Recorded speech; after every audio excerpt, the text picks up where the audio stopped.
na Bíblia a partir de Gênesis 1:4, quando o Senhor começa a criar separação entre a luz e as trevas, quando o Senhor cria o sol, quando o Senhor cria a lua, para haver divisão do dia e da noite. O Senhor, Ele criou a eternidade é sua filha. Lá no Senhor, tudo já se é, tudo já se permanece e tudo já acontece. Sabe por quê?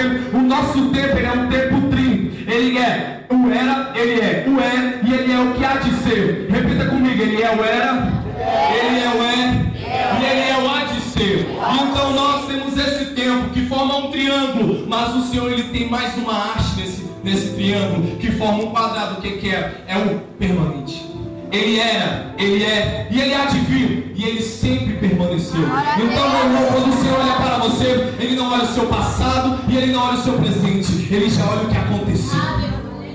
Ele já olha o que aconteceu. Então o Senhor, Ele criou o tempo, Ele é dono do tempo, Ele é dono da eternidade. O Senhor, quando quer que nós geremos discípulos, Ele já está olhando no futuro o que você irá ser lá na frente. É por isso que Ele te prova, é por isso que Ele te amassa, é por isso que Ele te ensina. Não pensa que você vai para o campo, não pensa que você vai fazer a obra do Senhor se você não estiver preparado. Eu quero te perguntar, você colocaria aparelho ortodôntico a um médico que nunca cursou uma faculdade?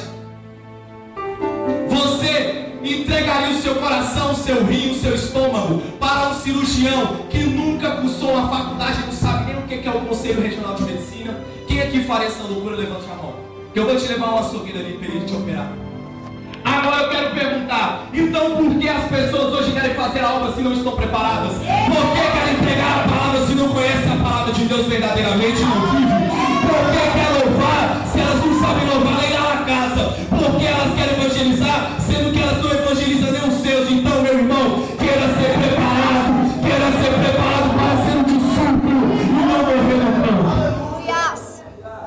Existem várias pessoas, eu irei pregar, eu irei evangelizar, eu vou subir no púlpito e vou descer a chicotada, eu vou louvar, os enfermos vão cair. Meu irmão, vai pagar o preço. Você tem que ser um discípulo, você tem que ser diferente, você tem que ser transformado. Então saiba que para fazer a obra do Senhor, você tem que ser preparado. Não tem esse negócio que você sabe tocar meia boca e você quer tocar logo tudo na igreja, não. Vá aprender. A casa do Senhor é casa de excelência, a casa do Senhor é casa de perfeição.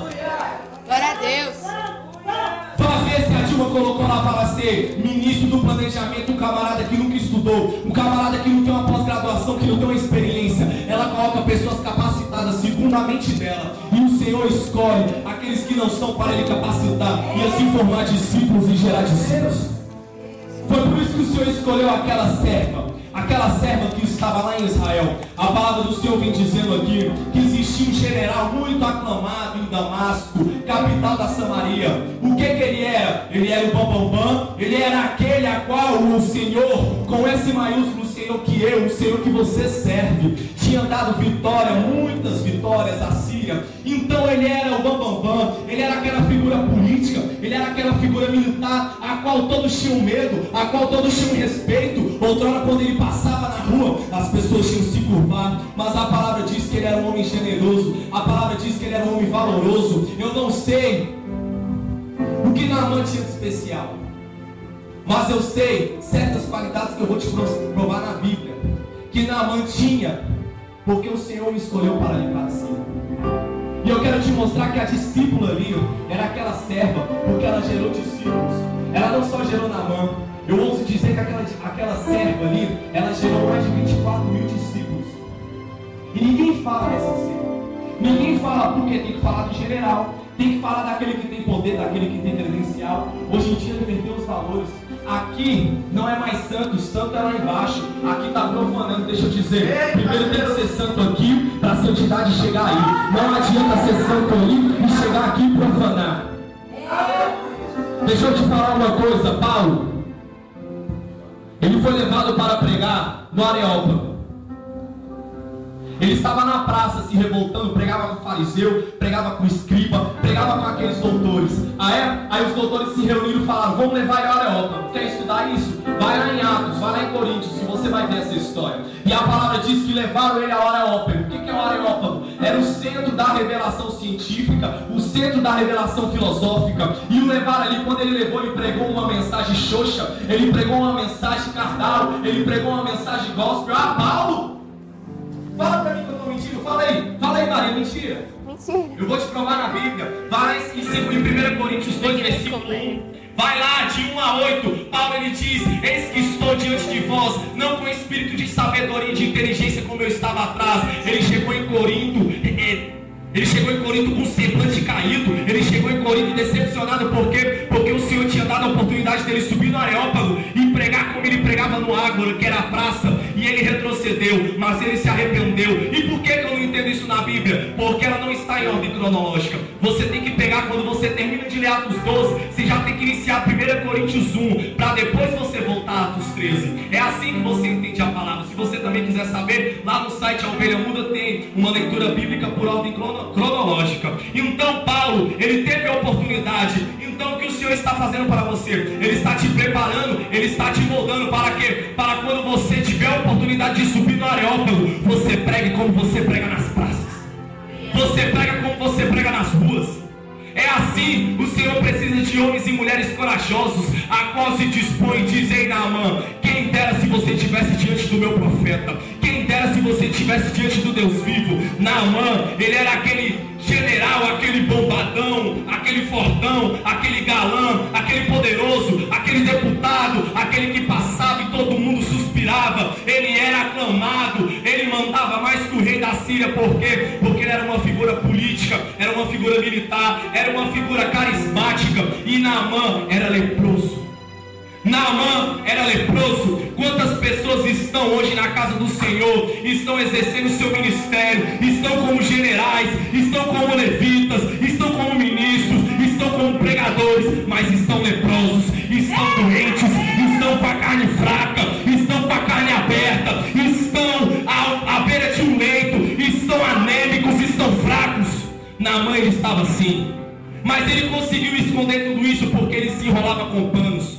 Naamã se enrolava com mais de 20 metros de panos. Por quê? Porque a lepra fedia. A lepra come a carne, ela solta um pus. Você não consegue ficar perto de uma pessoa leprosa. Ela começa a soltar um pus, começa a feder. Quem diz ainda você lavar uma roupa dela, você não consegue. E Naamã era assim. Naamã ele estava fedendo, mas ele se enrolava com as faixas. Naamã ele era tão aclamado, meu irmão, que naquela época lá, a tradição, uma pessoa leprosa tinha que ser levada para a quarentena, tinha que ser levada para fora do arraial. E Naamã não foi levado, sabe por quê? Porque o rei da Síria, ele tinha medo de perder o poder, ele tinha medo de perder a nação nas mãos dele, porque ele controlava a nação através de Naamã. E Naamã ali era uma figurinha política. Naamã ali, ele estava sendo levado aonde o rei queria. O que é que o Senhor está te falando? Ei, tem quantas pessoas têm te levado para onde elas querem? Quantas pessoas têm te levado à maneira que elas querem? Quantas pessoas têm te mostrado o que elas querem te mostrar? Mas se apegue no Espírito,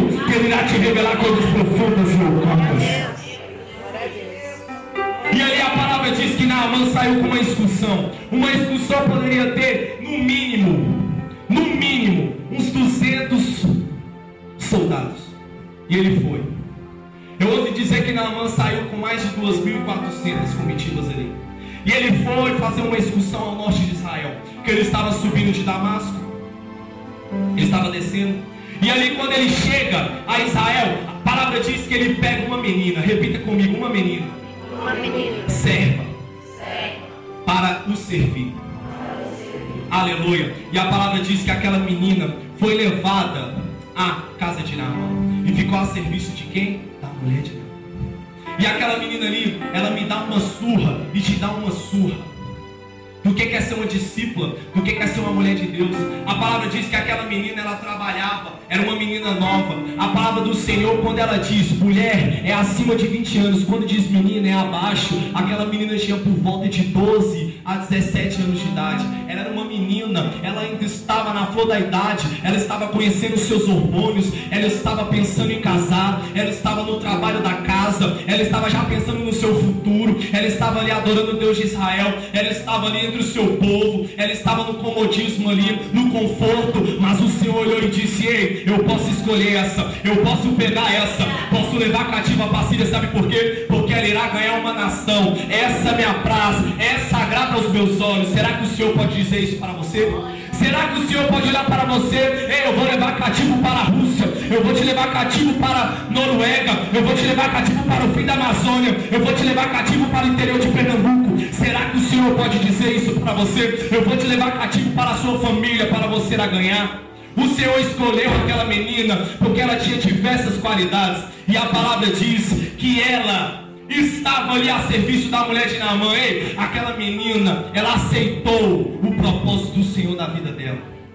Ela aceitou a chamada do Senhor na vida dela. A palavra diz que ela estava ali a serviço da mulher de Naamã, e todos os dias ela lavava, todos os dias ela sujava a mão, tapava o nariz com aquele fedor de lepra. Todos os dias ela estava a serviço, todos os dias aquela menina estava sem o namorado, aquela menina estava sem a mãe, aquela menina estava sem a caminha gostosa dela, aquela menina estava sem o cobertor preferido dela, aquela menina estava sem a toalha de estimação dela, aquela menina estava sem o cio de pelúcia dela, aquela menina estava sem todas aquelas coisas que ela cresceu com ela perdeu, porque ela foi levada cativa para a Síria. Síria era um dos maiores inimigos de Israel. Os assírios, eles odiavam Israel, odiavam os judeus, eles tinham uma briga ferrenha com os judeus. E olha o que o Senhor faz: o Senhor escolhe a vida de uma menina para salvar uma nação. E a palavra diz que aquela menina olhou para Naamã, olhou para a mulher de Naamã e disse assim: vem cá, minha senhora, eu não aguento mais não, está fedendo demais esse homem. Eu estou vendo uma necessidade tão grande dele, para ele conhecer o meu Deus, que quem dera ele fosse a Samaria e estivesse diante do profeta. Quer saber o que representa a mulher de Naamã? Por quê? Pergunta de novo. Por quê? Representava o Espírito Santo de Deus. Pergunta de novo. Por quê? Por quê? Porque ela era intermediadora. O Espírito Santo, ele intermedia entre Deus e nós. Ele leva as nossas orações e traz o consolo de Deus para nós. Aquela mulher de Naamã estava representando o Espírito Santo de Deus. A serva, uma discípula. A discípula chegou até o Espírito Santo de Deus e disse: quem dera. E você pode ver que a mulher conta para Naamã, e Naamã vai para o rei da Síria. E é aí que eu vou começar a mensagem. A palavra diz aqui no versículo, capítulo 5, no versículo 5, diz assim: então disse o rei da Síria: vai, anda, e enviarei uma carta de Israel. E no versículo 4, Naamã diz assim: ei, entrou e notificou ao seu senhor, dizendo: assim falou aquela menina de Israel, aquela menina judia. E eu te pergunto, por que o rei não mandou matar aquela menina? Por que o rei não mandou esquartejar aquela menina, sendo que ela era uma menina judia? Como é que o rei não mandou açoitar aquela menina, sendo que ela era inimiga daquela nação? Por que o rei não mandou? Sendo que ela liberou uma palavra para Naamã. Sabe por quê? Aquela menina tinha um poder na vida dela, um poder que o Senhor quer que você tenha. Ela tinha a palavra profética. Ela tinha a palavra profética. Abra a palavra do Senhor em Lucas 4 aí.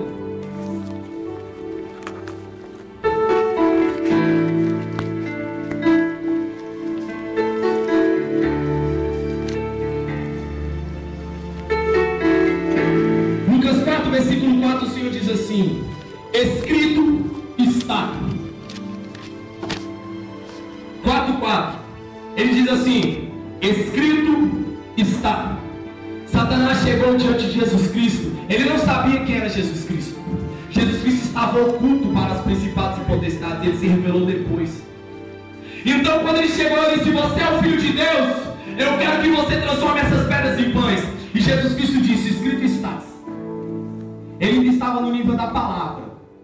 E Satanás ousou de novo com ele e disse assim: levou ao alto monte, ao pico do monte, e mandou que ele se jogasse. E o Senhor disse: escrito está. Quer dizer, ele falou para o adorar, e o Senhor disse: escrito está. E no momento que Satanás eleva ao Senhor o pico da terra, ao pico do templo, ele diz: ei, se jogue daí. Versículo 9. Se jogue daí, se tu és filho de Deus, porque está escrito: mandará os seus anjos acerca de ti, que te guardem e que te sustenham na mão, para que nunca tropeces o teu pé em pedra alguma.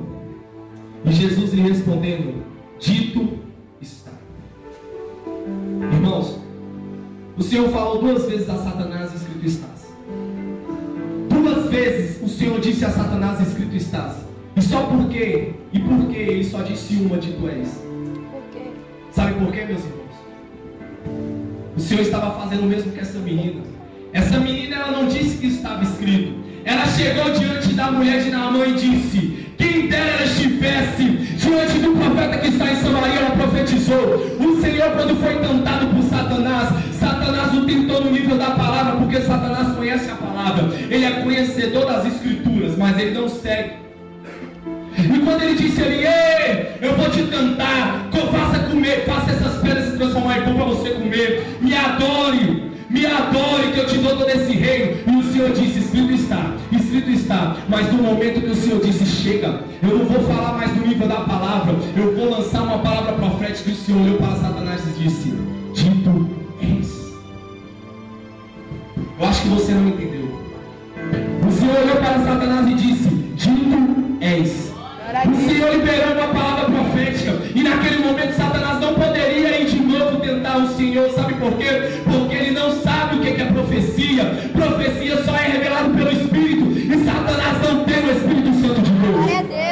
Então, meu irmão, você está diante de uma situação, você está diante de um labirinto. Libere uma palavra profética, libere uma palavra que irá mudar a situação. Sabe por quê?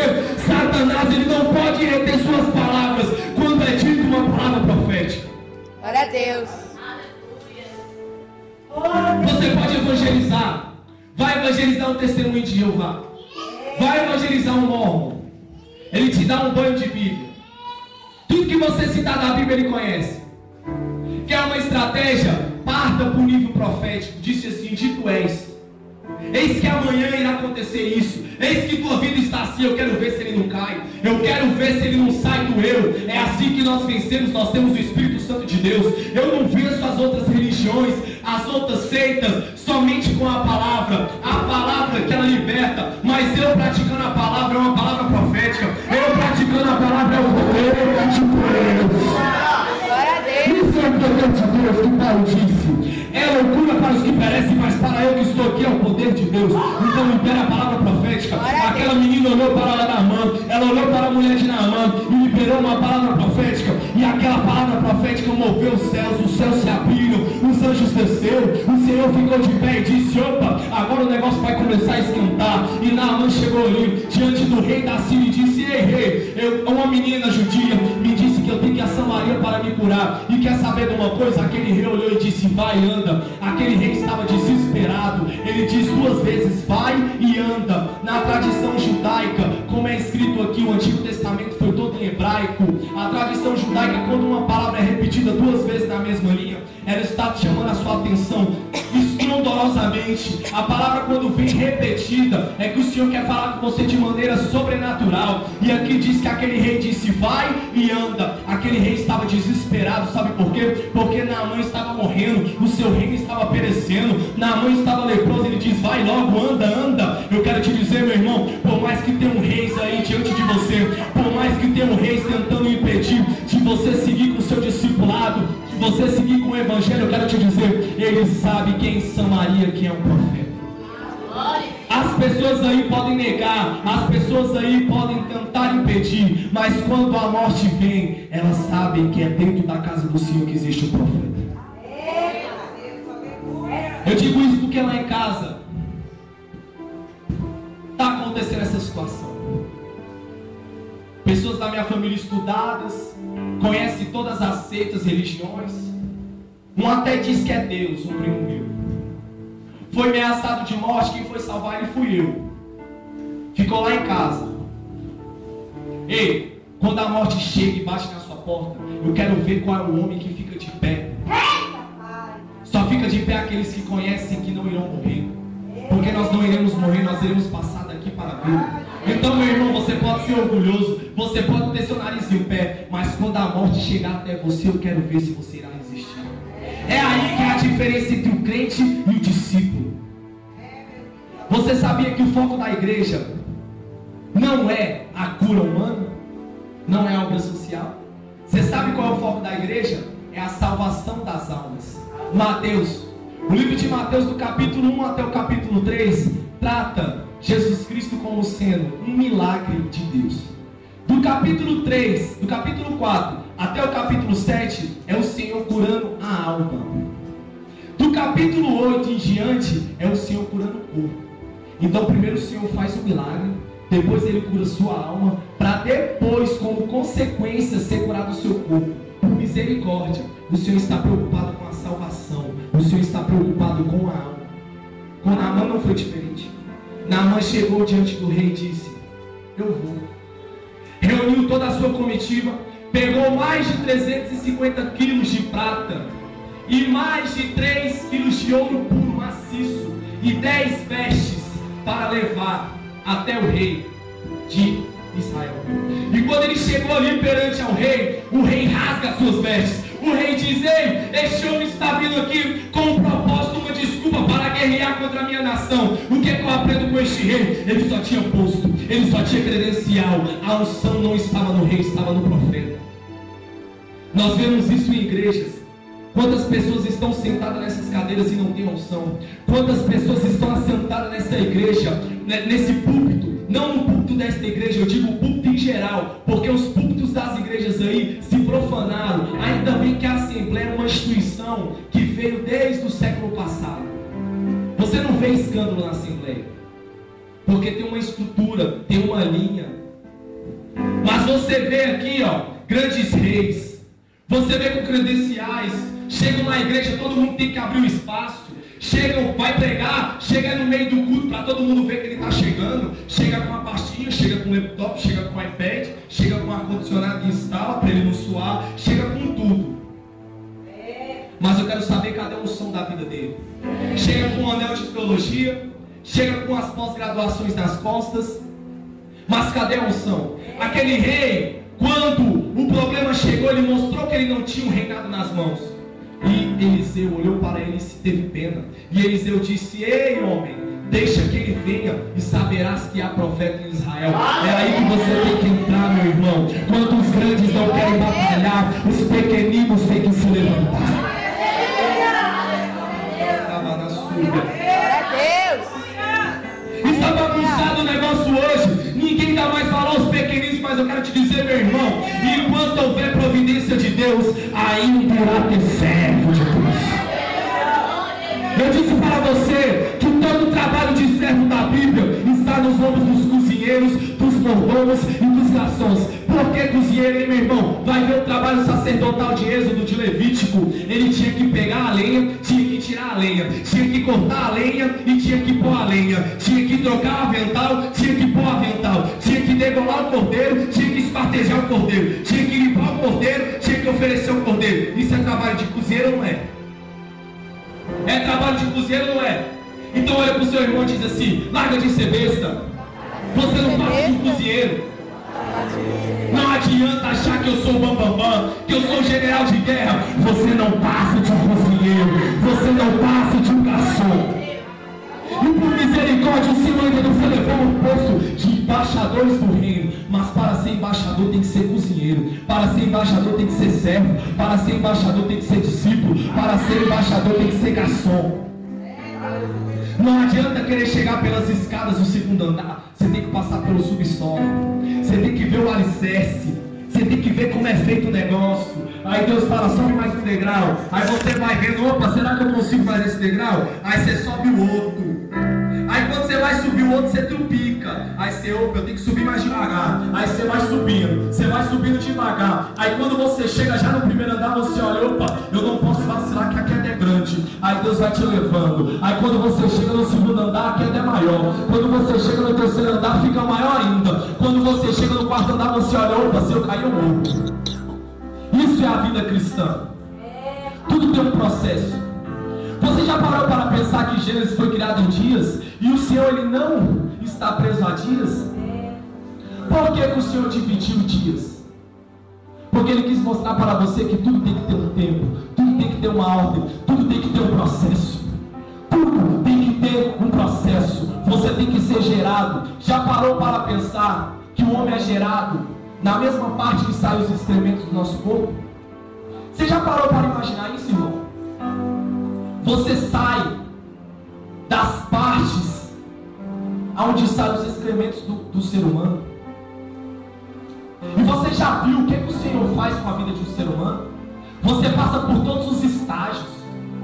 E você nasce numa área imunda. Você nasce sujo de sangue. Mas você cresce, fica bonito, fica formoso, ganha inteligência, descobre várias coisas. E para que se orgulhar? Se o Senhor te gerou, para que se orgulhar e pensar que você é alguma coisa, sendo que você nasceu do mesmo jeito que todas as pessoas da terra nasceram? Meu irmão, a maior diferença que um discípulo pode fazer é com o Espírito Santo de Deus que está sobre a sua vida. Naamã, quando chegou ali diante de Eliseu, Eliseu foi um camarada tão usado por Deus, que ele olhou para Naamã e ele teve a revelação. Ele disse assim: primeiro eu irei curar a alma de Naamã para depois curar o corpo. A palavra do Senhor diz que Eliseu olha para Naamã e disse: vai e lava-te 7 vezes no Rio Jordão. Ei, Naamã, que dava ordens, já tinha recebido 2 palavras de ordem na sua vida. Primeiro a do rei, vai, e depois a do sacerdote. O Senhor estava humilhando Naamã. E Naamã olha para Eliseu, fica furioso e sai. E ele disse assim: eu acharia que o profeta iria levantar, se pôr de pé diante de mim, liberar uma palavra e passar as suas mãos nas minhas feridas e eu seria curado. Ei, as pessoas lá de fora pensam uma coisa aqui, mas quando entra aqui é totalmente diferente. Tem que se humilhar.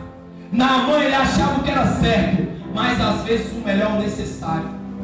Nem sempre o certo tem que ser na sua vida. Às vezes tem que ser exercido o necessário. E o que era necessário na vida de Naamã? Era necessário que ele mergulhasse 7 vezes. Sabe por que 7 vezes? Eliseu olhou para ele e disse: esse soberbo, esse orgulhoso não vai querer sacrificar os cordeiros 7 vezes. Porque o sacerdócio levítico lá dizia que ele tinha que sacrificar 7 cordeiros para ele ser curado da lepra. Mas o Senhor mandou Eliseu dizer para ele: mergulha 7 vezes. Sabe por quê? Cada mergulho era um cordeiro. Glória a Deus. Cada mergulho era um cordeiro. O principal na vida de Naamã para a cura dele não era as águas do Rio Jordão. Não era isso. Estava na atitude dele se curvar perante as águas. Naamã queria ser curado em Abana e Farpar. Abana significava lugar rochoso, lugar forte, permanente. E Farpar, rápido. Naamã queria ser curado rápido e queria que o milagre fosse permanente. O Senhor nunca deixa o milagre permanente. Você pode ver quando o Senhor deixou ali a serpente de metal no deserto, ela virou objeto de adoração. Quando eu digo que o milagre permanente não é a sua vida, é porque se o Senhor usar essa toalha para curar um canceroso, as pessoas vão pegar essa toalha e vão adorar. E o Senhor não quer isso. É por isso que o Senhor mandou impor as mãos e liberar uma palavra. Quem pode idolatrar a minha palavra? Ela saiu. João Batista, a palavra dele ecoa até hoje.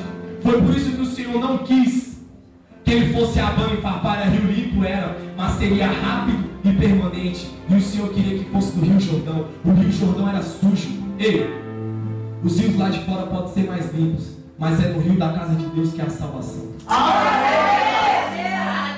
Você já parou para imaginar que dentro da arca, por dia, tinha mais de 3 toneladas de esterco de animais? Mais de 1000 litros de urina de animais? Você já parou para imaginar isso? O que é viver dentro da arca do Senhor? É você sentir aquele cheiro mau e você ter que limpar. É você ver aqueles excrementos sair do animal e você ter que limpar. Você tem que aguentar.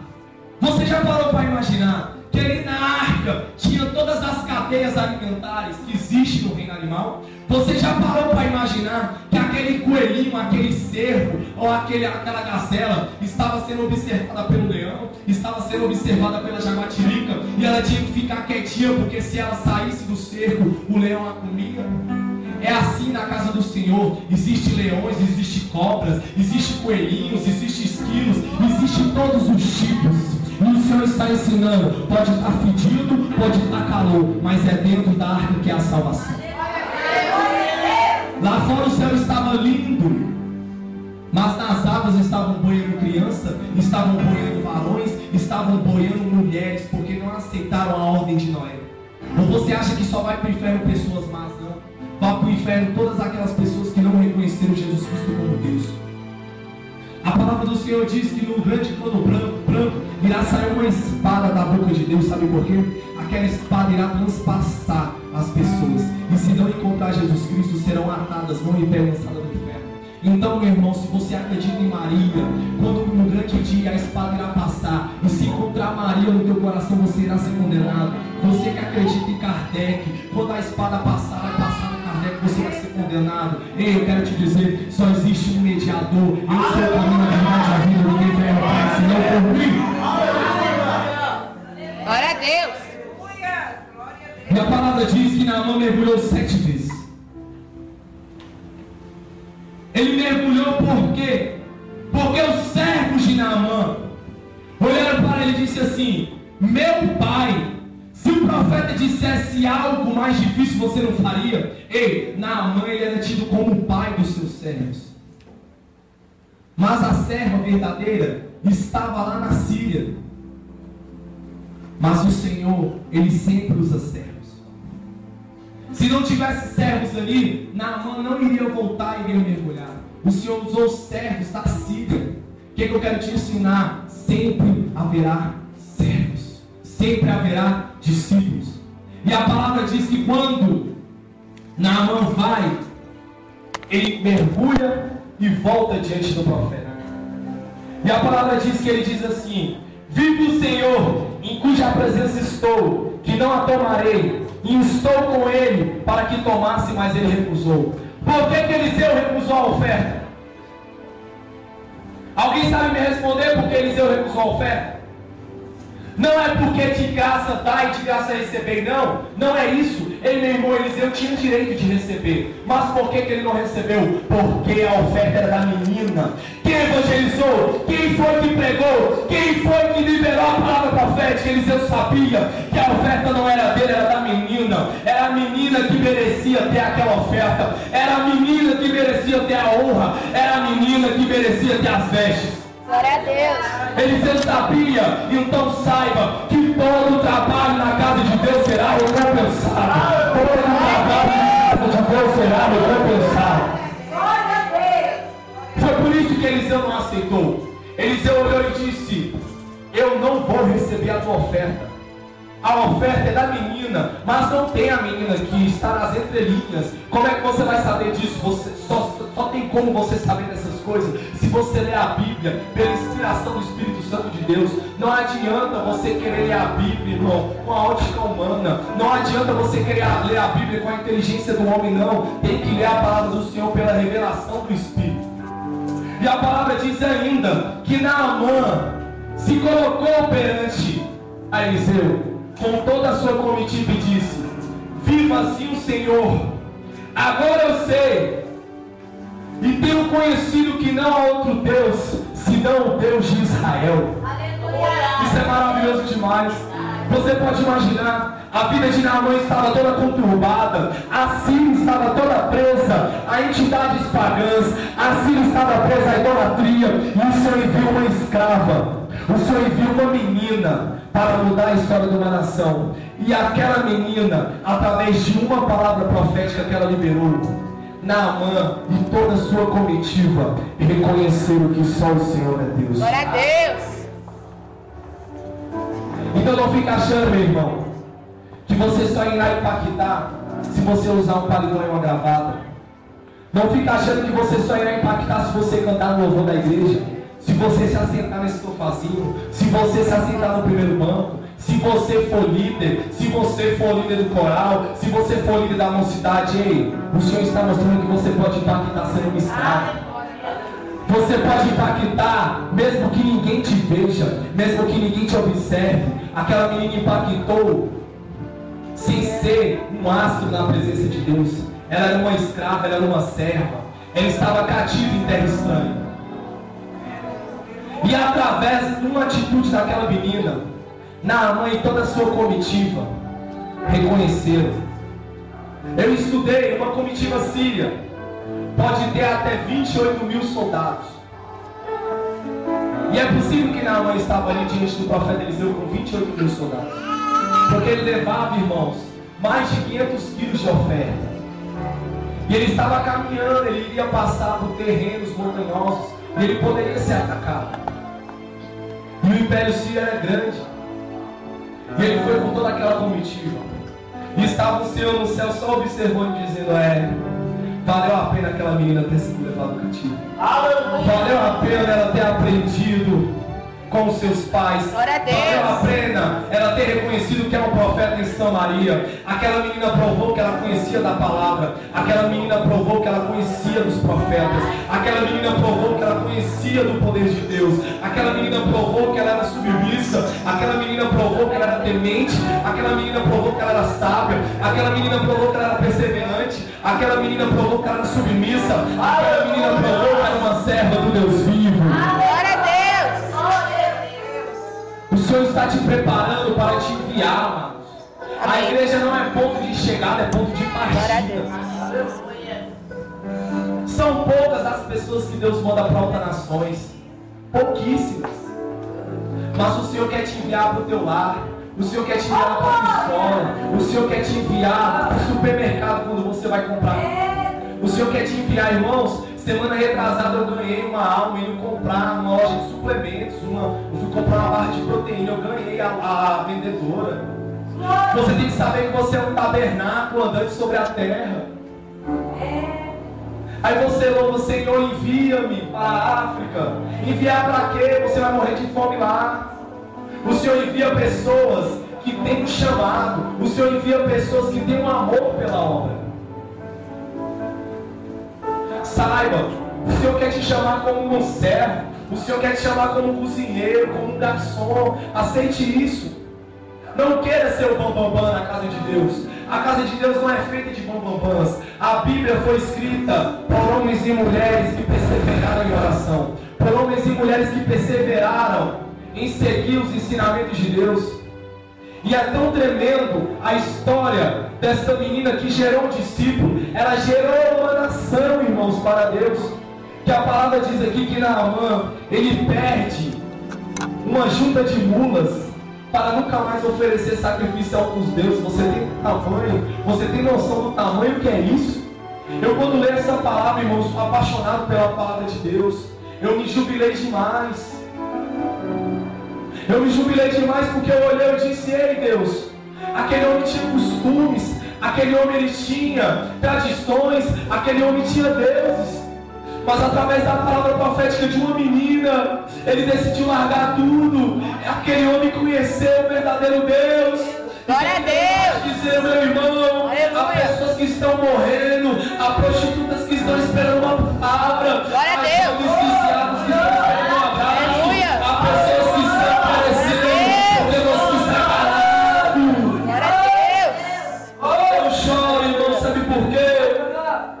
As pessoas estão confundindo o que é o reino de Deus. Deus, aleluia. Aqueles que querem ser algo na presença de Deus são humilhados, são jogados por canto. Mas Deus está te chamando, faça algo. Esse evangelho da prosperidade não é o evangelho que meu Deus colocou na terra. Não é. Esse evangelho que manda você dar 10 para você ganhar 100 não é o evangelho do meu Deus. O evangelho do meu Deus é transformação da alma, é transformação da vida. Aí às vezes você está preso a um costume, está preso ao modismo e não se entrega a Deus e as almas estão perecendo. Glória a Deus. Uma escrava foi capaz de ganhar milhares de almas. O que você não é capaz de fazer para o reino de Deus? Banalizou as coisas na presença de Deus, banalizou. Eu não vejo mais jovens querendo entregar a sua vida a Deus, querendo se desfazer dos prazeres do mundo, não. Hoje tem jovens pulando, se entregando no congresso, mas amanhã vai vir um convite para masturbação, ele vai se masturbar. Vai vir um convite para abrir um site pornô, ele vai ver, porque ele não entendeu a santidade de Deus. Meu irmão, se deu vontade de você ver um site pornô, veja. Veja até a sua vista cair. Sabe por quê? Porque se você entender a santidade de Deus, você nunca irá desejar ver um site pornô. Você irá ter nojo. Vem convites para você beijar, para você se atracar com alguém, para esquentar a sua carne. E jovens se entregam, e vem na igreja, pede perdão, aí volta, faz a mesma coisa, e é arrependimento. Arrependimento é você se arrepender e deixar. Se você quiser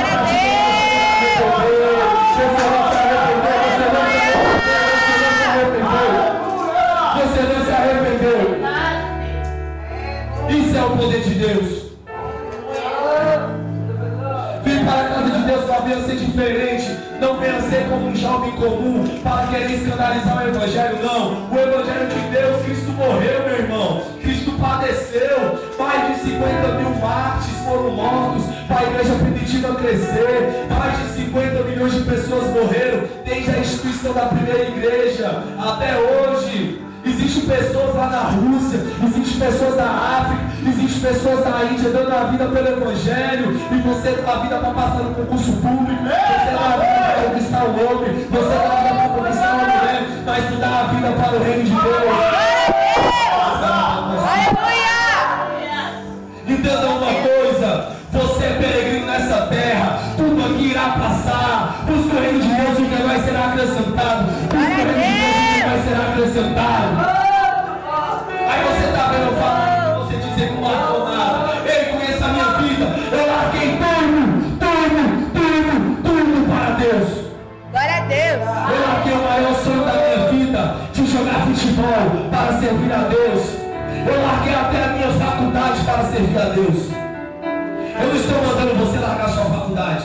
Eu larguei porque estava tomando meu tempo. Agora eu estou fazendo 2 faculdades.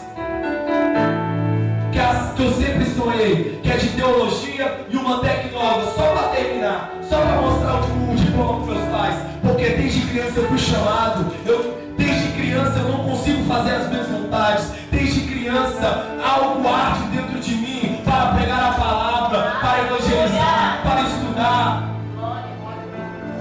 Eu passo mais de 4 horas por dia estudando a palavra de Deus. Eu leio diversos livros. Eu estudo tudo que tem na palavra de Deus, tudo que eu possa absorver, porque eu quero ser um homem preparado para a obra de Deus. Eu quero ser um varão valoroso na presença de Deus. Eu não quero ser só mais um. Deus. Dedica o tempo que você dedica às coisas seculares, às coisas de Deus, e você irá ver como sua vida irá transformar. Glória a Deus. Irmãos, jovens, mulheres, varões, aprendam uma coisa. O primeiro ministério que Deus deu ao homem, sabe qual foi? O casamento. Deus criou Adão e Eva, e depois que mandou eles lavrarem, primeiro você tem que saber administrar o teu ministério, o teu casamento, para depois você querer administrar o teu ministério. Eu sempre peguei a palavra de Deus, há 4 anos eu prego. Só que há mais ou menos 1 ano e 6 meses, Deus começou a me honrar e eu tenho pregado em diversos lugares. Sabe por quê? Porque eu valorizei esse ministério que Deus tem na minha vida.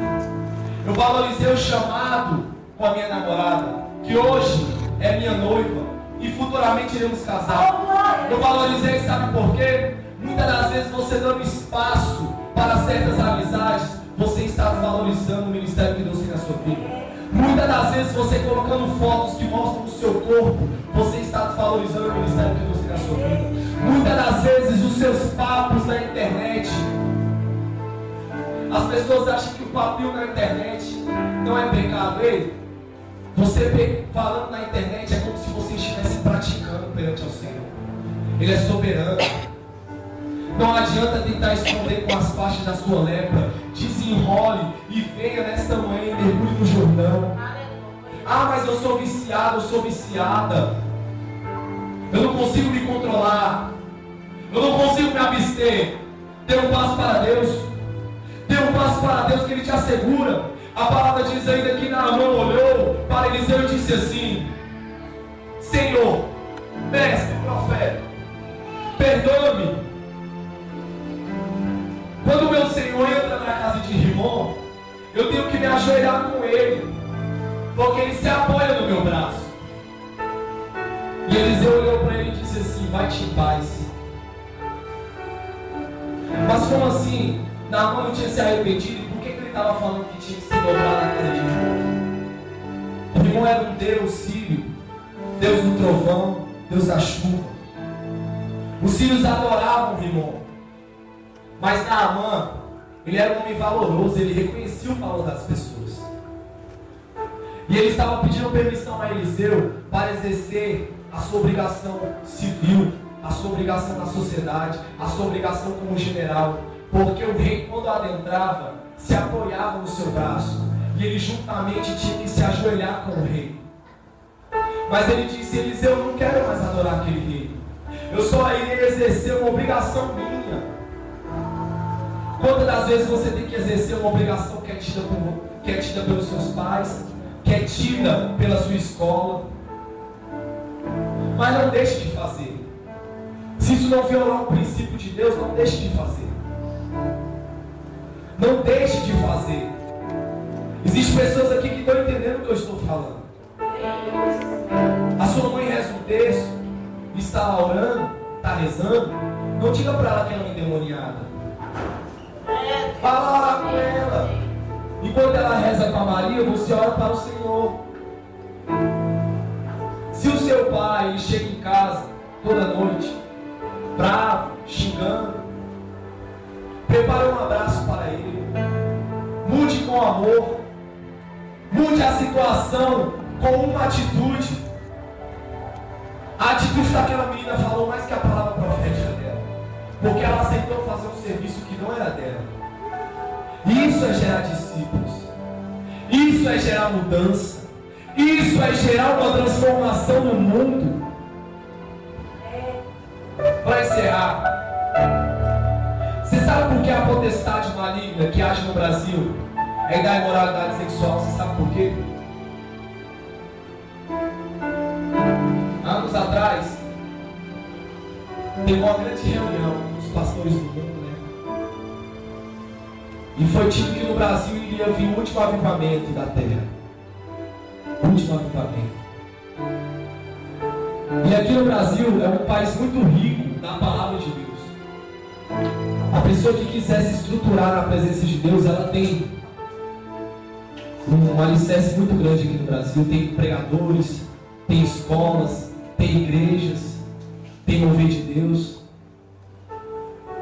E o Senhor, por toda a Bíblia, por toda a palavra, Ele sempre escolheu jovens. Porque o futuro da igreja está nos jovens.